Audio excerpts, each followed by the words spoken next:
What's cooking, everybody? A massive shout out to our community. You are officially back in the Fluency Lab, the place where we experiment with language to make your life a whole lot easier. I'm Leo, and I'm currently recovering from saying yes to helping 5 different friends move house this weekend.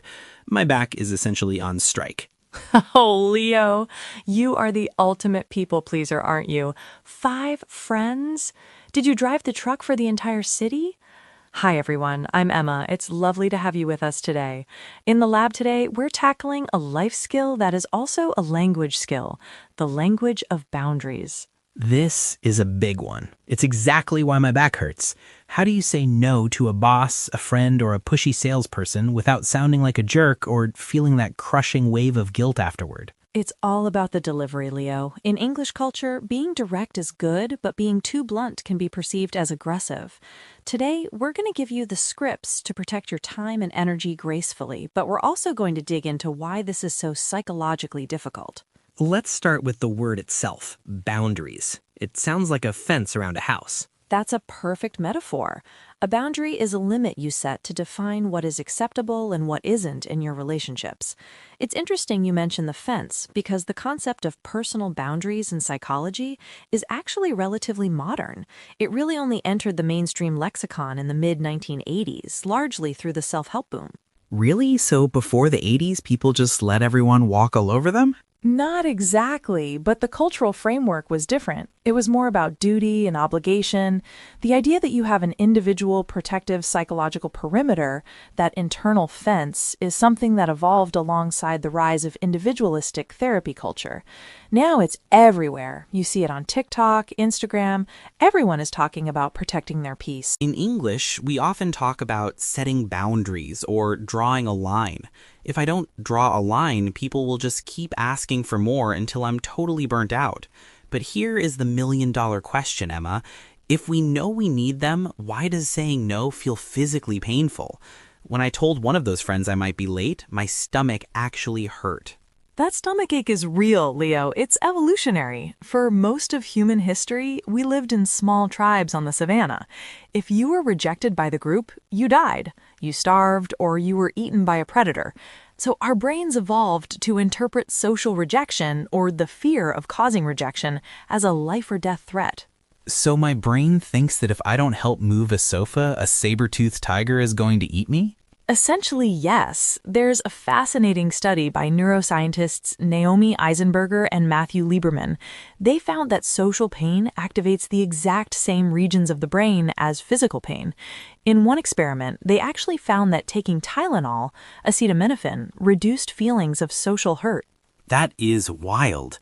So the guilt I feel is a biological survival mechanism that makes me feel slightly less pathetic about it.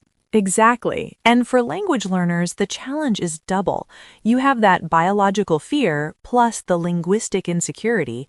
You don't have the softeners, those little words that make a no sound polite rather than cold. Let's get into those softeners. Let's look at the workplace first. My boss asks, Leo, can you finish this report by 6 p.m. today? But it's already 5 p.m. and I have plans. If I just say, no, I'm busy, it sounds like I'm asking to be fired. Definitely don't say that. In linguistics, we call this politeness theory. The researchers Brown and Levinson talk about the concept of face. We all have a positive face, the desire to be liked and approved of. When you say a flat no, you are committing what they call a face-threatening act. You are threatening your boss's desire to be respected. Okay, so how do I save face while saving my evening? Use the counteroffer. You say no to the timing, but yes to the task. Try this. I'd love to help with that, but I'm at full capacity today. Can I get this to you by noon tomorrow instead? Full capacity, I like that. It sounds very professional, like a machine that just can't take any more data. It's objective, not emotional. Precisely. It removes the personal element. Another great phrase is, I can't commit to that right now because I want to make sure I give my current projects the attention they deserve. Ooh, that's clever. You're making the no sound like it's for their benefit. You're saying, I'm so professional that I refuse to do a bad job for you. It's very effective. However, we have to acknowledge a nuance here. There is a gender gap in boundaries. Research consistently shows that women are judged more harshly for saying no in the workplace than men are. It's often called the likability penalty. That is unfair, but I can see how that happens. A man says no and he's assertive. A woman says no and she's difficult. Right. So, for our female listeners, using these relational accounts, explaining the refusal in terms of how it helps the team or the project can be a strategic way to bypass that bias. Let's pivot to culture for a second. You mentioned English culture earlier. I remember reading Erin Meyer's book, The Culture Map, and she talks about upgraders and downgraders. Yes, this is crucial for our listeners. Some cultures, like the Dutch or Germans, use upgraders with negative feedback. They might say, "This is absolutely impossible." They use words to strengthen the refusal so there is no confusion. But if I said this is absolutely impossible to my British friend, he would probably faint. He would be mortified. The UK and US are downgrading cultures. We use softeners. "I'm a bit overloaded. This is a slight issue." There's a famous story about a British Airways pilot, Eric Moody, in 1982. He flew through a volcanic ash cloud and all 4 engines failed. The plane was falling out of the sky. Terrifying. What did he say? He got on the intercom and said, "Ladies and gentlemen, we have a small problem. All 4 engines have stopped. We are doing our damnedest to get them going again. I trust you are not in too much distress." A small problem? That is the ultimate downgrader. But that explains why learners get confused. They hear small problem and think it's fixable when actually it means disaster. Exactly. So when you are declining an invitation from a friend, you need those downgraders. If someone asks you to a party but you're exhausted, don't say, "No, I don't want to go." Friends are harder than bosses. If I just want to watch Netflix, I feel like a bad friend. I usually lie and say my grandmother is sick. She's been sick about 50 times this year. Leo, leave your poor grandmother alone. You need to normalize the no. You don't need a massive excuse. Try this. "I'm going to pass this time, but thanks so much for thinking of me." Or, "I'm actually having some downtime this weekend, so I won't be able to make it." Downtime. That's a very popular term now, isn't it? Very. It implies that resting is a planned activity, not just being lazy. It's a valid boundary. If they push you, you can say, "I'm really recharging my batteries right now, but let's catch up next week." Okay, but what about the people who don't take the hint? The ones who say, "Oh, come on, just for an hour, please." The pushy people. For them, we use a classic assertiveness tool called the broken record technique. This was popularized by Manuel J. Smith in his 1975 bestseller, When I Say No, I Feel Guilty. I love the title. How does the technique work? The rule is you do not offer new excuses. Manipulative people are great at arguing with excuses. If you say, "I have no money," they say, "I'll pay."